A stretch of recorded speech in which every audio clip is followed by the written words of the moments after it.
नमस्कार, देख रहे हैं CIN का डिजिटल प्लेटफॉर्म पर। मैं कौशलेंद्र। अभी हम ब्रेकिंग करने जा रहे हैं सिवान को लेकर। शहाबुद्दीन की पत्नी हिना साहब गृह मंत्री अमित शाह से मुलाकात कर चुकी है और LJP की प्रत्याशी होगी हिना साहब। इसका सीधा असर क्या होगा राष्ट्रीय जनता दल पर, हम इसी को समझने के लिए राजनीतिक विश्लेषक सुनील पांडे सर के पास मौजूद हैं। सर, हिना साहब का LJP में जाना और सिवान से चुनाव लड़ना, इस पर राष्ट्रीय जनता दल पर क्या असर होगा? देखिए, मेरी निजी राय में इसको मैं अभी पुष्टि करने की स्थिति में नहीं हूँ। आपका सूत्र है, स्वागत है आपके पुष्टि, मैंने आप अपने स्तर से इसकी पुष्टि कर सकते हैं। इनकार भी नहीं किया जा सकता है क्योंकि पॉलिटिक्स है, पॉलिटिक्स में आना जाना, लोगों का संबंध बनना बिगड़ना, संगठन बनना टूटना बिखरना, ये प्रक्रिया का पार्ट है। शहाबुद्दीन जी के गुजरने के बाद उनकी विधवा से मिलने आपके LJP सुप्रीमो भी गए थे, तो तेजस्वी भी मिलने गए थे, तेज प्रताप मिलने गए थे, उनके बेटे की शादी में लोग गया था। तो संबंध तो सबसे है। और शहाबुद्दीन का जो एज है, पॉलिटिकल एज है, जो वो समय काल है, उसमें सब लोग एक दूसरे को जानता रहा है। इनके पारिवारिक संबंध होंगे, इससे भी आप इनकार नहीं कर सकते। अब आप जो कह रहे हैं कि हिना जो उनकी विधवा हैं महरूम चिराग के साथ जा रहे हैं, चिराग के साथ जाएंगी, उनके करीबियों का कहना है सर। हाँ, और चिराग अभी NDA के पाले में हैं, तो एक बड़ी खबर है। क्योंकि ये माना जाता है कि सिवान हमेशा से RJD का गढ़ रहा है। शहाबुद्दीन वहाँ का प्रतिनिधित्व किए, बाद में ओम प्रकाश यादव ने भी वहाँ का प्रतिनिधित्व किया। बाहुबली अजय सिंह की पत्नी कविता कर रही हैं, वो जदयू से हैं। तो कुल मिला के ये बहुत बड़ी घटना हो सकती है राजनीतिक रूप से, यदि हिना जी LJP के उम्मीदवार वहाँ बनती हैं। सर, राष्ट्रीय जनता दल पे सीधा असर क्या होगा सर? राष्ट्रीय जनता दल का असर इस स्तर पर आप देख सकते हैं कि सिवान का सीट या शहाबुद्दीन का परिवार एक परिवार के रूप में आप नहीं ले सकते हैं। उसका बड़ा मैसेज है। बाहुबली थे, एक खास अल्पसंख्यक वर्ग से आते हैं, तो उसका मैसेज न केवल सिवान में बल्कि पूरे प्रदेश में इसका मैसेज जाएगा।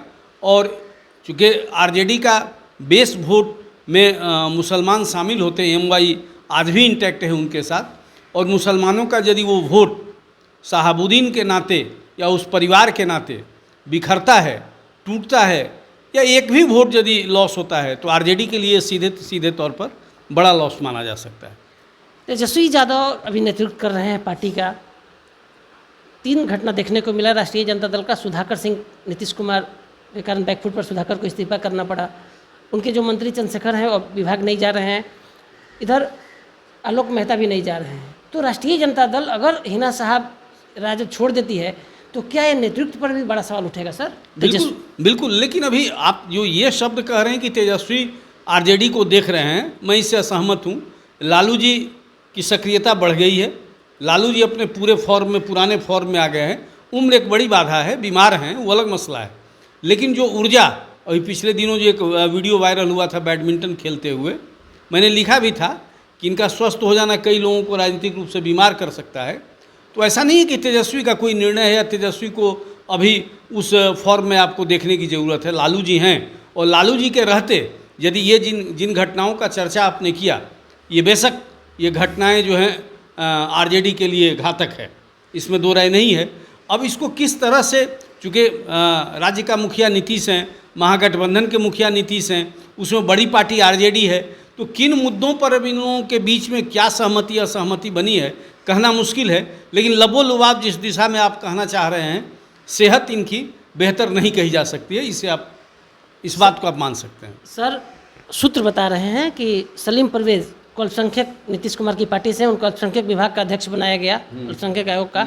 और रियाजुल हक राजू जो गोपालगंज से विधायक हैं, बिना हिना साहब के कंसल्टेशन का, बिना उनके सलाह का दोनों को लाया गया फ्रंट फुट पर खेलने के लिए।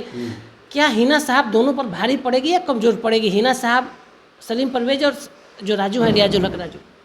देखिए, आप इसको पुराने संदर्भ में आप देखने की कोशिश कर रहे हैं। सबका वक्त होता है। तब शहाबुद्दीन का वक्त था, तो हिना जी उनकी पत्नी है, तो वो जलवा अभी भी कायम हो पॉलिटिकली, ऐसा मैं नहीं मानता हूँ। आप देख रहे हैं कई परिवार, एक बड़ा पहचान था, धीरे धीरे ख़त्म हो गया। तो ऐसा नहीं मान सकते हैं आप। ये अलग बात है कि असहमति का कारण आरजेडी या जदयू से यदि शहाबुद्दीन के परिवार का है तो एक बड़ी वजह ये हो सकती है, जिन दो लोगों का नाम आपने सलीम परवेज और राजू का आपने लिया, इसमें सहमति ली गई नहीं ली गई। यदि ली गई होती तो वो जो आप खबर कह रहे हैं कि एलजेपी से उम्मीदवार होगी, तब ये स्थिति नहीं बनती। मैं मान रहा हूँ कि एक ये बहुत बड़ा राजनीतिक रूप से बदलाव के राह पर कम से कम सारण का वो इलाका जरूर प्रभावित होगा। और जिन खास बेल्ट से ही आप सलीम परवेज की बात की है, राजू की बात की और आप शहाबुद्दीन की बात की है, तीनों एक ही वर्ग से आते हैं, अल्पसंख्यक वर्ग से आते हैं, और तीनों का दो जगह अलग अलग झुकाव होना एक बड़ी बात है। तो आप ये मान के चलिए कि अल्पसंख्यक का वोट यदि टूटता है आरजेडी से तो एक बड़ी क्षति होगी।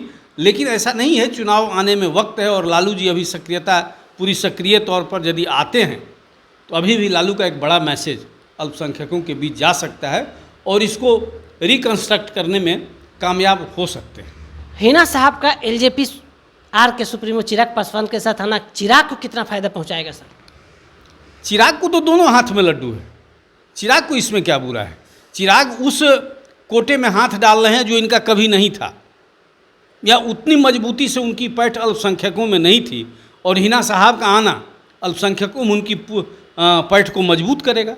तो हर हाल में चिराग प्रसन्न होने के मूड में हैं, प्रसन्न होने के फेज में हैं, या उनका भविष्य उज्जवल दिखता है और उज्ज्वलता की ओर और प्रकाशित करेगा, जैसे यदि जो आप कह रहे हैं ऐसा निर्णय सामने आता है।